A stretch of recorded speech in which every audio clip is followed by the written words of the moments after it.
Hello बच्चों, आप कैसे हैं? उम्मीद है आप बहुत ही अच्छे हैं।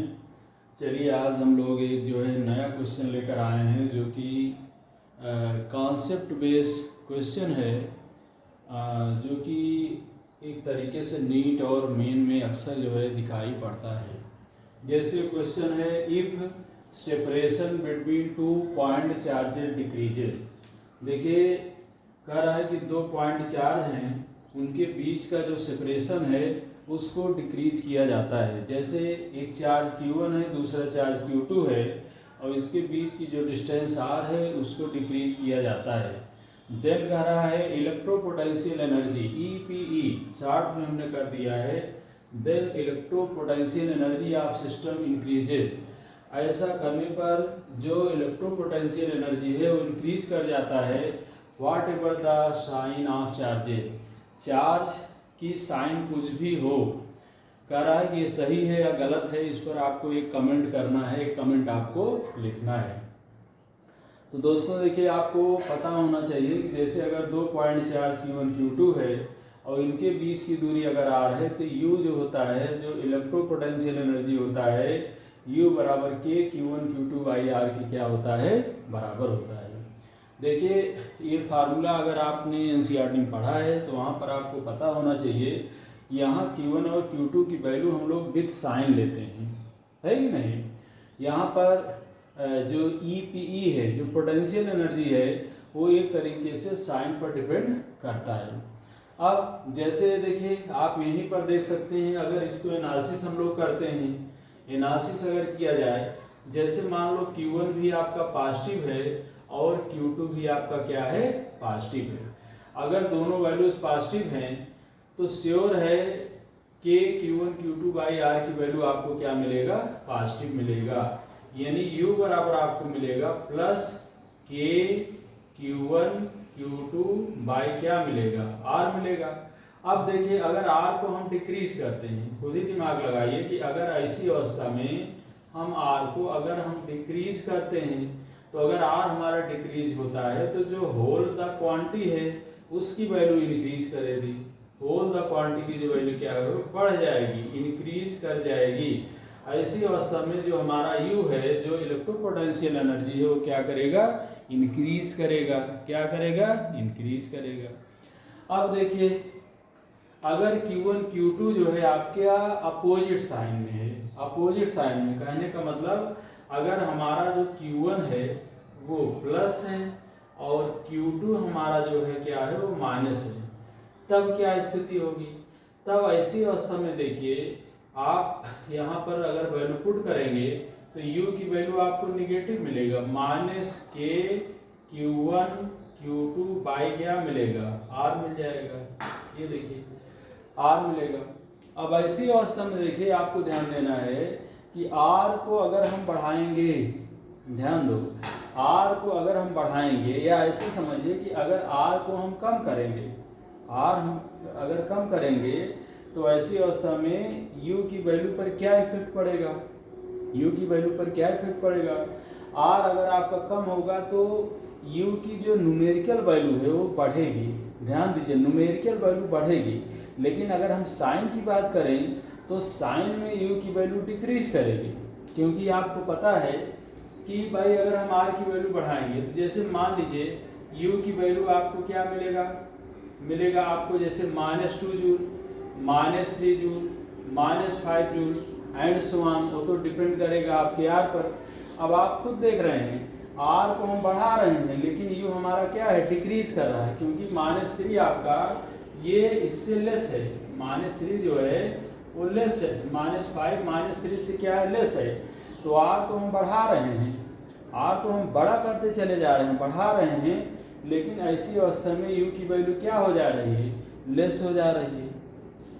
R को अगर हम कम करते जाएं, छोटा करते जाएं, R को अगर हम छोटा करते जाएंगे तो U की वैल्यू क्या है, न्यूमेरिकल वैल्यू बढ़ेगी। भाई R को आप जो है बड़ा करते जा रहे हो, बड़ा करते जा रहे हो, तो ऐसी अवस्था में जो है U की वैल्यू क्या होगी, छोटी होती चली जाएगी। छोटी होने का मतलब, अब देखिए छोटी होने का मतलब क्या है कि न्यूमेरिकल वैल्यू तो छोटा होगा लेकिन वो एक तरह से इंक्रीज करेगा। तो मतलब अगर आप आर को जो है बैरीज कर रहे हो तो आप यहाँ देख सकते हैं कि जो यू की वैल्यू है वो जस्ट उल्टा काम कर रहा है, जस्ट इन्वर्सली जो है काम कर रहा है कि नहीं। जैसे यहाँ पर देखिए, आपने देखा कार हमने डिक्रीज किया तो यू हमारा क्या किया, इंक्रीज किया।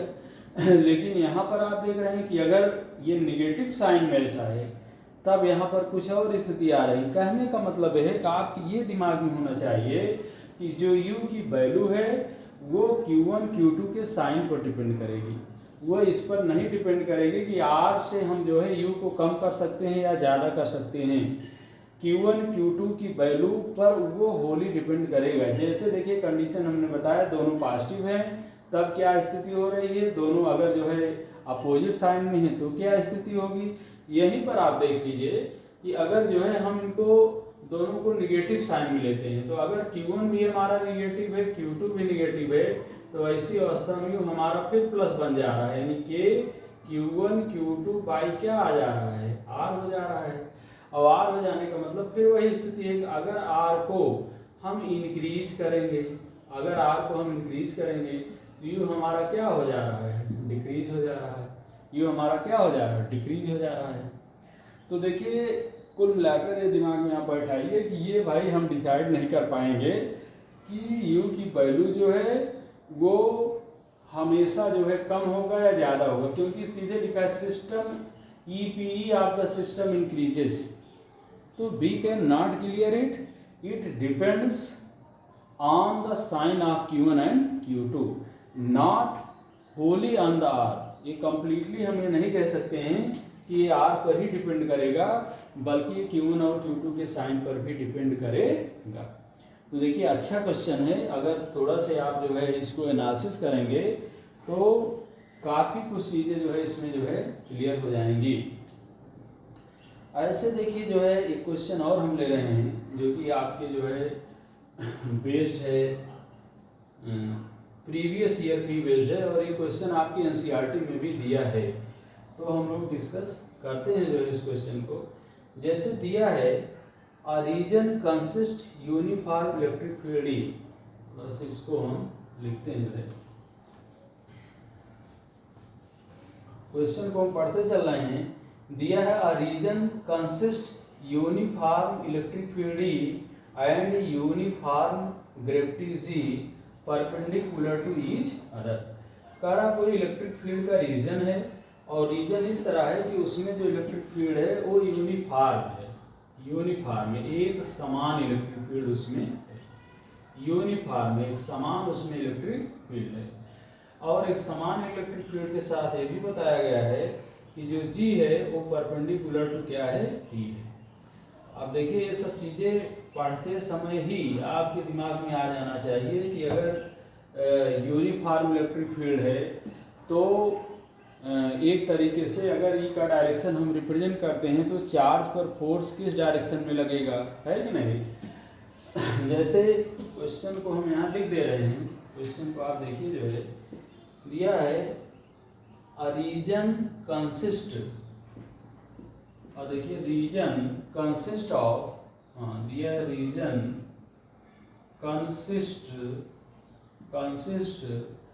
Uniform electric field, uniform electric field, uniform electric field.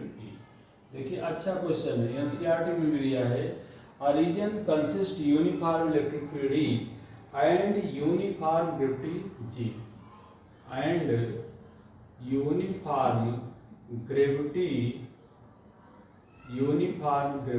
Ji perpendicular to each other. देखिए दिया है परपेंडिकुलर टू ईच अदर, दोनों एक दूसरे के क्या है, परपेंडिकुलर है, perpendicular to each other. A particle of charge Q,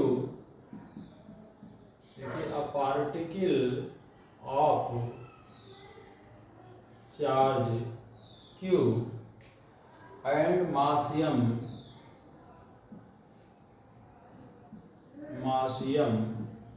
particle है जिस पर चार्ज क्यू है, मास m है, starts to move starts to move in this region, इस रीजन में जो है ये मूव करना शुरू करता है।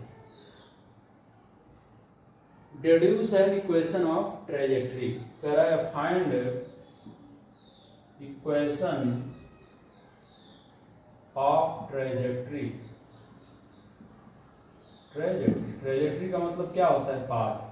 कह रहा है कि जो चार्ज पार्टिकल है जो पाथ बनाएगा वो कैसा पाथ बनाएगा, जैसे इसमें ऑप्शन में जैसे दिया गया है स्ट्रेट लाइन बनाएगा, पैराबोलिक बनाएगा, या कैसा पाथ बनाएगा, ये चीज़ हम लोगों को निकालना है, सॉल्व करना है। तो पहले देखिए जहाँ से क्वेश्चन शुरू है वहाँ से आप इसको जो है कि पॉइंट को अंडरलाइन करते चलो। जैसे कह रहा है region consist of uniform electric field, तो अगर यूनिफॉर्म इलेक्ट्रिक फील्ड है तो आपको पता है कि यूनिफॉर्म इलेक्ट्रिक फील्ड में जो फील्ड लाइंस है उनको हम लोग कैसे बनाते हैं।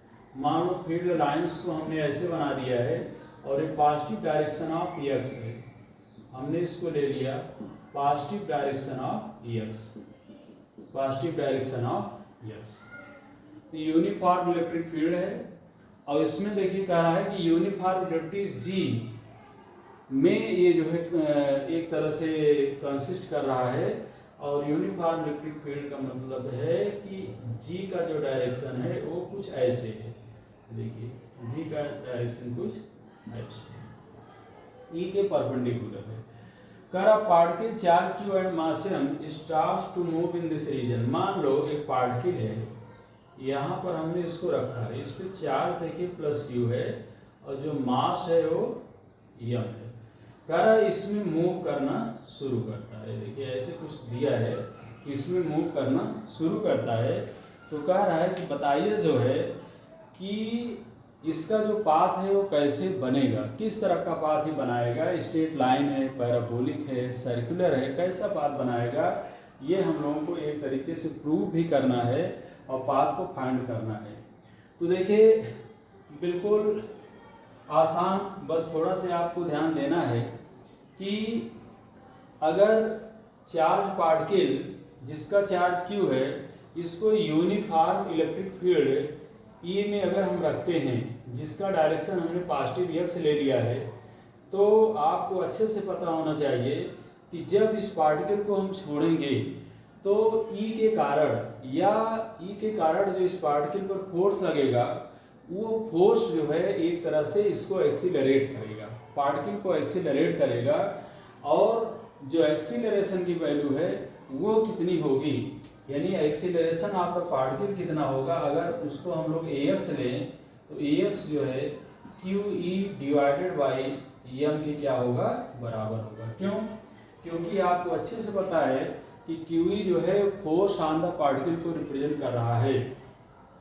यहाँ पर देखिए पाथ की बात किया जा रहा है, तो पाथ हम तभी निकाल पाएंगे जब हम लोग सबसे पहले ए को निकालें कि इस पर एक्सीलरेशन कितना है, और उस एक्सीलरेशन के कारण वो एक्स डायरेक्शन में कितना जो है डिस्टेंस कवर कर रहा है, या वाई डायरेक्शन में कितना डिस्टेंस कवर कर रहा है, और उसको हम दोनों इक्वेशन को अगर मिक्सअप करेंगे तो ये क्लियर हो जाएगा कि उसका जो पाथ जनरेट होगा वो कैसा पाथ जनरेट होगा।